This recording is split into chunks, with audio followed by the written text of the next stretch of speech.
नमस्कार, आप देख रहे हैं इंडिया न्यूज हरियाणा और मैं हूं आपके साथ शुभेंदु सिंह। रुक कर लेते हैं फटाफट खबरों का। मुख्यमंत्री ने फरीदाबाद में एफएमजीए की दूसरी बार अहम बैठक ली। इस बैठक में फरीदाबाद के विकास और सौंदर्यीकरण से जुड़े हुए कई अहम फैसले लिए गए।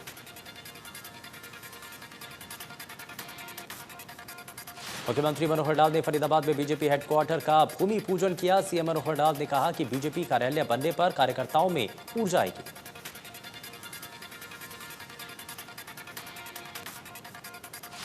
सीएम मनोहर लाल ने कहा कि मेरे दिल्ली आने का मंत्रिमंडल विस्तार से जोड़कर ना देखा जाए।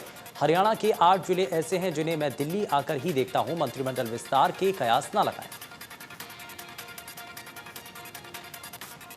सीएम मनोहर लाल केंद्रीय पर्यटन मंत्री जी किशन रेड्डी से मुलाकात की, जिसको लेकर सीएम ने कहा कि टूरिज्म डिपार्टमेंट के प्रोजेक्ट पर चर्चा हुई। सूरजकुंड, पिंजौर, राखीगढ़ी, महेंद्रगढ़ समेत पेंडिंग प्रोजेक्ट को आगे बढ़ाने पर मंथन।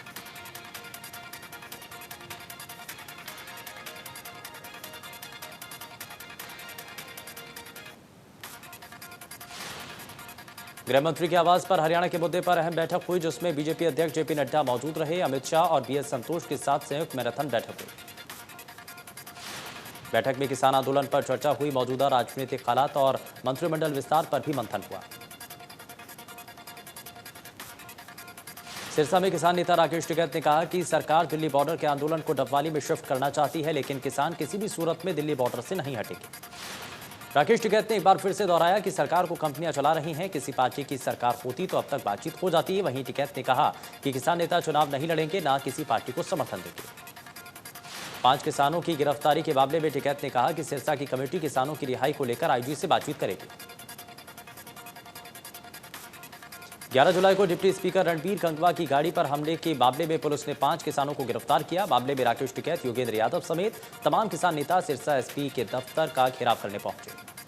किसानों के घेराव के ऐलान को देखते हुए सिरसा पुलिस ने सुरक्षा के पुख्ता इंतजाम किए। आरएएफ, आईटीबीपी की टुकड़ियां भी तैनात की। सिरसा में किसानों की उग्रता पर विज ने कहा कि देश का कानून सर्वोपरि है। कानून ना मेरे कहने से चलता है, ना किसी की धमकियों से डरता है।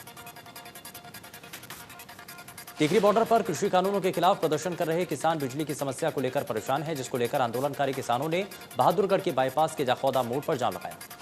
किसान चौक पर जाम लगने की वजह से वाहनों की लंबी कतार लग गई। दरअसल आंदोलनकारी किसान बिजली कटौती से परेशान हैं।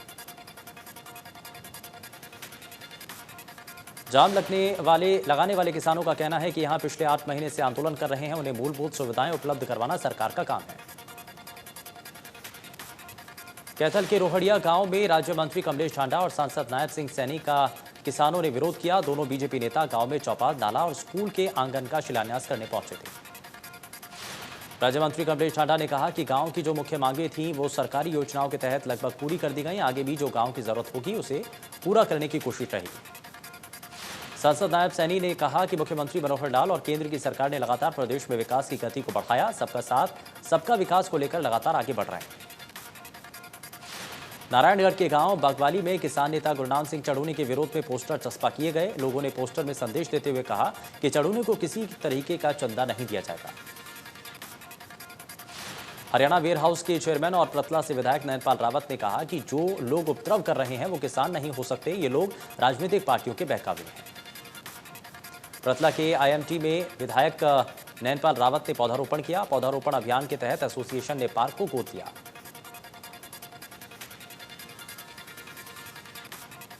ग्रामीण क्षेत्र में छोटे उद्योगों को बढ़ावा देने के लिए हरियाणा सरकार बड़ा कदम उठाने जा रही है। राज्य सरकार प्रदेश के प्रत्येक ब्लॉक को किसी न किसी औद्योगिक विजन के साथ जोड़ेगी। 1 ब्लॉक 1 प्रोडक्ट के योजना को लेकर डिप्टी सीएम दुष्यंत चौटाला की तरफ से इस पर जानकारी दी गई और उन्होंने कहा कि 1 डिस्ट्रिक्ट 1 प्रोडक्ट योजना देश भर में एक मॉडल है। दुष्यंत चौटाला ने कहा कि राज्य सरकार प्रदेश में 137 ब्लॉक में 1 ब्लॉक 1 प्रोडक्ट की योजना बना रही है, जिसमें common services, lab testing, packaging, transportation, accountancy जैसे सुविधाओं को स्थापित करेगी।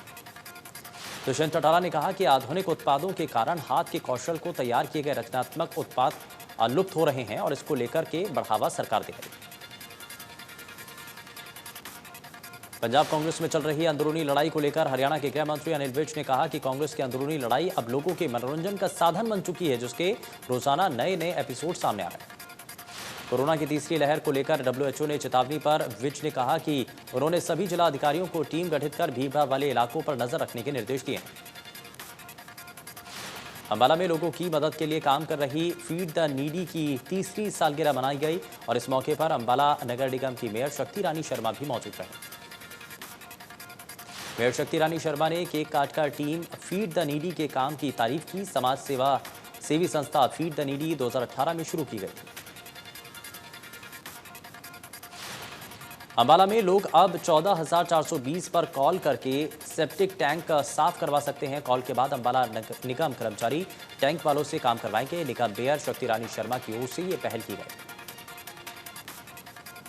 नहर में पानी न आने के चलते किसानों ने रोहतक जींद रोड जाम कर दिया। जाम से वाहनों की लंबी कतारें लग गईं। अधिकारियों की ठेकेदार से मिलीभगत के चलते नहर में पानी न आने का किसानों ने आरोप लगाया। किसानों का कहना है कि जब तक नहर में पानी नहीं आ जाता तब तक जाम नहीं खोला जाएगा। रोड जाम की सूचना पर पुलिस मौके पर पहुंची। पानी की किल्लत के चलते किसान फसल की बुआई नहीं कर पा रहे हैं। पशुओं के लिए भी पानी नहीं है। आसपास के गांव के किसानों ने भी प्रदर्शन में शामिल हुए। साइबर सिटी गुरुग्राम के सेक्टर 56 में रहने वाले ग्रुप हाउसिंग सोसाइटी के परिवारों पर सीवरेज पानी बिजली काटे जाने की तलवार लटकने लगी है। एचएसवीपी विभाग ने एनहेंसमेंट की रकम न देने की एवज में इन ग्रुप हाउसिंग सोसाइटियों में रहने वाले हजारों लोगों की सीवरेज, बिजली और पानी के कनेक्शन काटे जाने जैसी आदेश जारी किए। कोसली में भोगल बस्ती में रह रहे कबाड़ी का काम करने वाले बीपीएल कार्ड धारक का कहना है कि उन्हें डिपो धारक राशन कम दे रहा है और राशन के हिसाब से रुपए भी ज्यादा वसूले जा रहे हैं। गोहाना के गांव अहमदपुर माजरा में ड्रेन नंबर 8 टूटने से करीब 200 एकड़ की फसल खराब हो गई। राई से विधायक मोहनलाल बड़ौली मौके पर जायजा लेने के लिए पहुंचे।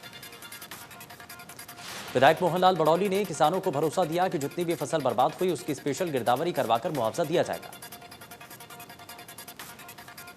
करनाल में बारिश के बाद जलभराव से फसलों को हुए नुकसान को लेकर अधिकारी खेतों का दौरा कर रहे हैं। वहीं किसानों में इस बात को लेकर चर्चा है कि क्या खराब फसल का मुआवजा दिया जाएगा। कृषि विभाग फिलहाल बारिश से खराब हुई फसल की रिपोर्ट तैयार कर रहा है। रिपोर्ट को तैयार करने के बाद इसे चंडीगढ़ बड़े अधिकारियों के पास भेजा जाएगा। करोना के सरकारी अस्पताल में कार्यरत आउटसोर्स कर्मचारियों ने वेतन और ज्वाइनिंग लेटर की मांग को लेकर प्रदर्शन किया। कर्मचारियों ने अपनी मांगों को लेकर स्वास्थ्य मंत्री अनिल विज को खत लिखा। सीएससी में काम कर रहे करीब 40 कर्मचारियों को बीते 2 महीने से सैलरी नहीं मिली और ईगल हंटर ठेका कंपनी के खिलाफ रोड प्रदर्शन कर रहे आउटसोर्स कर्मचारियों ने सैलरी दिलाने की मांग की। गुरुग्राम में लाइसेंस और आरसी के लिए लोगों को विभाग के चक्कर नहीं काटने पड़ेंगे। विभाग लाइसेंस और आरसी वक्त पर नहीं देता तो 20,000 रुपये का हर्जाना देना होगा। लाइसेंस सिस्टम को लेकर शिकायतों पर एक्शन लेते हुए एसडीएम ने फैसला लिया है। एसडीएम ऑफिस से बनने वाले दस्तावेज समय पर नहीं मिलेंगे तो अधिकारी और कर्मचारी जिम्मेदार होंगे। इतना ही नहीं, तहसील के अंदर भी अब लोगों को किसी भी दस्तावेज बनवाने के लिए टाइम नहीं खराब करना होगा। टोकन सिस्टम के साथ साथ ऑनलाइन सिस्टम को भी दुरुस्त कर लिया गया। गोहाना के नागरिक अस्पताल में सेफ इंडिया फाउंडेशन ने गोविंद रसोई की शुरुआत की। सीएमओ डॉक्टर जेएस पुनिया ने रसोई का शुभारंभ किया। इस दौरान उन्होंने कहा कि स्वास्थ्य विभाग तीसरी लहर की तैयारी कर रहा है। सीएमओ ने बताया कि तीसरी लहर से निपटने के लिए सरकारी और प्राइवेट अस्पतालों में 3,450 ऑक्सीजन बेड की व्यवस्था की गई। सीएमओ ने कहा कि हर सीएचसी और पीएचसी में ऑक्सीजन की व्यवस्था की गई। विभाग हर हालत से निपटने के लिए तैयार है। भिवानी के अधिकांश हिस्सों में गर्मी के साथ साथ पेयजल की समस्या बढ़ रही है। कहीं पेयजल सप्लाई नहीं हो पा रही तो कहीं गंदा पानी सप्लाई के जरिए घरों में पहुंच रहा है। पानी की परेशानी को लेकर लोगों ने विरोध किया, साथ ही स्वच्छ पेयजल मुहैया कराने की मांग की। चिरंजीवी कॉलोनी में भी पिछले 3 दिनों से सीवरेज का पानी मिक्स होकर सप्लाई में आ रहा है। पेट्रोल डीजल के दामों में लगातार बढ़ोतरी से आमजन परेशान है। पेट्रोल भरवाने आए लोगों का कहना है कि आम आदमी पर लगातार महंगाई की मार पड़ रही है। यमुनानगर के निजी कॉलेज में रीजनल ट्रांसपोर्ट अथॉरिटी विभाग की तरफ से यातायात नियमों की जागरूक करने को लेकर सेमिनार किया गया। सेमिनार में जिले के अलग अलग विभागों के अधिकारियों और कर्मचारियों ने हिस्सा लिया। पलवल जिला स्वास्थ्य विभाग और जिला रेड क्रॉस सोसाइटी ने आर्य समाज न्यू कॉलोनी में वैक्सीनेशन शिविर लगाया। शिविर में 250 कोविशील्ड और 100 कोवैक्सीन लगाए गए हैं। टीकाकरण नोडल अधिकारी महेश मलिक ने बताया कि कोरोना संक्रमण से बचाव के लिए वैक्सीन लगाई। विश्व स्वास्थ्य संगठन का कोरोना की तीसरी लहर पर अलर्ट है और इसके लिए सभी को सचेत रहने की जरूरत है। संयुक्त राष्ट्र के मानवाधिकार कमिश्नर के ऑफिस ने हरियाणा के खोरी गांव से करीब 1 लाख लोगों को न हटाने की अपील की। OHCHR के एक्सपर्ट पैनल ने सोशल मीडिया पर भारत सरकार के नाम चिट्ठी लिखी। पैनल का कहना है कि मानसून और कोरोना महामारी के बीच लोगों की हिफाजत जरूरी है, ऐसे में उन्हें उनके घरों से हटाना ठीक नहीं। विशेषज्ञों का दावा है कि खोरी गांव में माइनिंग के चलते संरक्षित वन पहले ही खत्म हो चुके हैं। सरकार ने 1992 में इसे संरक्षित वन के तौर पर नोटिफाई किया, लेकिन तब भी वहां कोई जंगल मौजूद नहीं था। पंचकुला में डायरिया के मामलों को लेकर विधानसभा अध्यक्ष ज्ञानचंद गुप्ता ने अधिकारियों से रिपोर्ट ली। सीएमओ ऑफिस ने एक रिपोर्ट बनाकर स्वास्थ्य मंत्री अनिल विज को भेजी। जिले में 250 से ज्यादा डायरिया के मामले सामने आए। रिपोर्ट में डॉक्टर्स ने बताया कि अभयपुर में भारी संख्या में अवैध पानी के कनेक्शन लगे हैं। कुछ कनेक्शन सीवरेज लाइन के साथ हैं, जिनमें लीकेज होने के चलते डायरिया फैला। सीएमओ ने बताया कि मामले में कई टीमें बनाई गई हैं जो ग्राउंड लेवल पर काम कर रही हैं। स्लम एरिया में अगले कुछ दिनों में कैंप लगाए जा सकते हैं। अंबाला के 14 वर्षीय बच्चे ने एक्टर बनने के चाह में खुद के अपहरण का नाटक किया, लेकिन पुलिस ने बच्चे को 2 घंटे में बरामद कर उसके परिजनों को सौंप दिया। बच्चे के पिता की माने तो बच्चा घर से बैग में कपड़े लेकर और 18,000 रुपए लेकर गया था और अपने फोन से घर पर मैसेज किया कि उसका अपहरण हो गया है। पुलिस ने बच्चे की मोबाइल लोकेशन से चंडीगढ़ के एयरपोर्ट से उसे बरामद किया। पुलिस के मुताबिक बच्चा फ्लाइट के जरिए एक्टर बनने के चक्कर में मुंबई जा रहा था। परिजनों का कहना है कि अभी बच्चा बहुत डरा हुआ है और उसे समझा दिया गया है। पलवल में हुडा सेक्टर 2 चौक पर बैंक में हुई 95 लाख रुपए की डकैती मामले में पुलिस बदमाशों से चंद कदम दूर है। पुलिस अधीक्षक का दावा है कि जल्द ही बदमाशों को गिरफ्तार किया जाएगा। वारदात के बाद से ही पुलिस बदमाशों को दबोचने के लिए पूरी मुस्तैदी से लगी हुई है। पुलिस अधीक्षक के आदेश पर टीमें बदमाशों की जानकारी जुटाने में दबिश दे रही हैं। बैंक में जब लूट हुई उस वक्त कुल 3 करोड़ रुपए कैश मौजूद था। जल्दबाजी में लुटेरे बैंक से 95,57,000 ही अपने साथ ले जा पाए। बैंक में मौजूद कैशियर की समझदारी के चलते 2 करोड़ नकदी लूटने से बच गए। फतेहाबाद के बनगांव गांव में तेज रफ्तार कार के चलते 5 साल के बच्चे की कुचलने का मामला सामने आया। बच्चे की मौके पर ही मौत हो गई। परिजनों का कहना है कि बच्ची रिश्तेदार के घर खेलने गई थी। बाहर खेलते वक्त तेज रफ्तार कार के कहर ने उसे चपेट में ले लिया। कुरुक्षेत्र में स्वास्थ्य विभाग की टीम ने लिंग जांच गिरोह का पर्दाफाश किया। मामले में 3 आरोपियों को गिरफ्तार किया गया। पोर्टेबल अल्ट्रासाउंड मशीन समेत कई उपकरण जब्त किए गए। मामले की जानकारी देते हुए deputy civil surgeon doctor RK साहे ने कहा है कि लिंग जांच गिरोह के बारे में सूचना मिली थी, जिस पर एक्शन लिया गया। करनाल में पश्चिमी यमुना नहर पर फिर से एक महिला ने सुसाइड करने की कोशिश की। महिला ने नहर में छलांग लगा दी और डूबने लगी। पास खड़े लोगों ने महिला को बाहर निकाला। महिला के हाथ पर नीलम लिखा हुआ है वहां, और वो कहां की रहने वाली है और पूरा मामला क्या है, पुलिस इसकी जांच कर रही है। रेवाड़ी में 6 जून को रेलवे ट्रैक पर संदिग्ध हालत में मिले शव के मामले में पुलिस SIT का गठन किया गया। मृतक के पिता का आरोप है कि उनके बेटे की हत्या की गई। शिकायतकर्ता के मुताबिक ललित 5 जून को गांव के कुछ लड़कों के साथ बैठा हुआ था। सुबह उनके बेटे की मौत की सूचना मिली। पानीपत के मॉडल टाउन में शख्स के आत्मदाह के मामले में शव को परिजनों ने लेने से इनकार कर दिया। मृतक के चचेरे भाई ने पर आत्मदाह के लिए उकसाने का आरोप लगाया गया और पुलिस मामला दर्ज कर जल्द गिरफ्तारी का दावा कर रही है।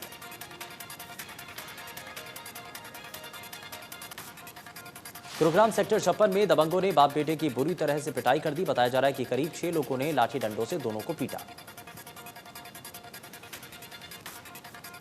कोविड से हालात सामान्य होने के बाद स्कूल भी खुल गए हैं, लेकिन अंबाला में शिक्षा विभाग की चिंता बढ़ गई। अंबाला में 35 स्कूल ऐसे हैं जिनके पास प्रिंसिपल ही नहीं है। रोहतक पहुंचे इनेलो सुप्रीमो ओम प्रकाश चौटाला। इनेलो से नाराज लोगों से किसी प्रकार का विरोध न करते हुए पार्टी में वापस आने की बात कही है, चाहे वो JJP नेता ही क्यों ना हो। OP चौटाला रोहतक पार्टी कार्यालय में पहुंचे। ओम प्रकाश चौटाला ने कहा कि किसान आंदोलन ने उन लोगों के मुंह पर तमाचा मारा जो जाति धर्म में बैठकर राजनीति करते हैं। OP चौटाला ने कहा कि 20 और 21 जुलाई को वो दिल्ली बॉर्डर पर लगे धरनों पर जाकर किसानों से बात करेंगे। उन्होंने कहा कि बीजेपी शासनकाल में सबसे ज्यादा किसानों का शोषण किया गया। पानीपत के इंडस्ट्रियल एरिया में LED लाइट बनाने वाली फैक्ट्री में आग लग गई। आग इतनी ज्यादा विकराल थी कि फैक्ट्री के पीछे की तरफ दीवार और छत के लेंटर के परखच्चे उड़ गए। आग लगने की वजह साफ नहीं हो पाई। आशंका है कि शॉर्ट सर्किट की वजह से आग लगी। फैक्ट्री में आग से करीब 7 से 8 करोड़ रुपए के नुकसान हुआ है। भिवानी में पावर ग्रिड के लिए अधिग्रहित जमीन के मुआवजे के लिए गांव नीमडी वाली में किसान अनिश्चितकालीन धरने पर बैठे हैं। किसानों ने 2 घंटे अर्धनग्न होकर धरना दिया। कुंडरी की फिरनी मिठाई हरियाणा में ही नहीं बल्कि पूरे देश में मशहूर है। सावन का महीना आने से लगभग 1 महीना पहले ही यहाँ के कारीगर फिरनी बनाना शुरू कर चुके हैं। लंबी और कड़ी मेहनत और कर कारीगर फिरनी मिठाई तैयार करते हैं। कारीगरों का कहना है कि यहाँ की फिरनी में वो अद्भुत स्वाद है जो खाने वालों को बार बार अपनी ओर आकर्षित करता है।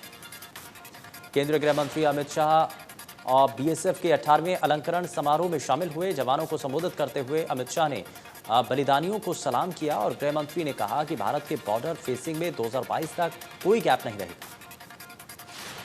अमित शाह ने कहा कि बलिदानियों को कभी भुलाया नहीं जा सकता। सीमा सुरक्षा के काम में लगे बीएसएफ और सभी पैरामिलिट्री फोर्स की वजह से भारत विश्व नक्शे पर अपना गौरवमय स्थान बनाकर रखा है।